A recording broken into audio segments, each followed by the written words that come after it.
ఎట్టకేలకు 10 ఏళ్ల చిన్నారి సహస్ర హత్య కేసు మిస్టరీ వీడింది.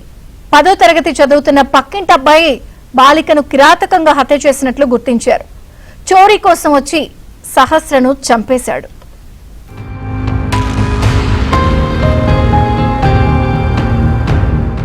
సహస్రను చంపేసిన 10వ తరగతి బాలుడు. సహస్రపై 20 సార్లు పొడిచిన బాలుడు.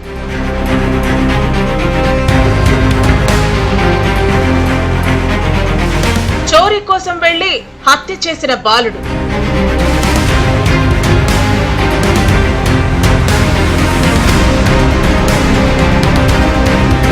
బాలుడి క్రూరత్వానికి బలైన చిన్నారి సహస్ర. ఇది ఓ 15 ఏళ్ల ఉన్మాద బాలుడి కథ. అభంశుభం తెలియని ఆ చిన్నారికి 10వ తరగతి బాలుడు రాసిన మరణ శాసనం.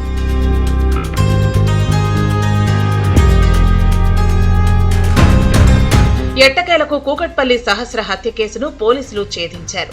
పక్కింటి అబ్బాయే హత్య చేసినట్లు గుర్తించారు. బాలుడిని అదుపులోకి తీసుకున్నారు. సహస్ర ఇంటి దగ్గర లేఖ, దుస్తులు, కత్తి స్వాధీనం చేసుకున్నారు. ఘటనా స్థలంలో క్లూస్ టీం మరోసారి ఆధారాలు సేకరించింది. బాలిక హత్య జరిగిన ఇంటితో పాటు నిందితుడి ఇంట్లో కూడా క్లూస్ టీం సోదాలు చేసింది.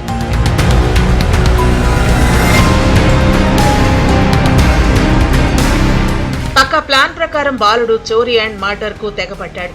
ఎలా చోరీ చేయాలి, ఒకవేళ పట్టుబడితే ఏం చేయాలి, ఇవన్నీ పక్కాగా ఓ పేపర్ మీద రాసుకుని ప్లాన్ చేసుకున్నాడు. చోరీ అయ్యాక గ్యాస్ లీక్ చేసి ప్రమాదంగా చిత్రీకరించాలని ప్రయత్నించాడు. ఇలా దొంగతనం కోసం సహస్ర ఇంట్లోకి బాలుడు ప్రవేశించాడు. ఇంట్లో దేవుడి హుండీ పగలగొట్టేందుకు యత్నించాడు. దొరికిన 80,000 రూపాయలను చోరీ చేసి వెళుతుండగా సహస్ర చూసింది. దీంతో నిందితుడిని గమనించిన బాలిక అడ్డుకుంది. దీంతో కత్తితో సహస్ర గొంతు కోశాడు. ఎట్టి పరిస్థితుల్లో సహస్ర బతకూడదన్న ఉద్దేశంతో బాలికపై 20 సార్లు కత్తితో పొడిచాడు.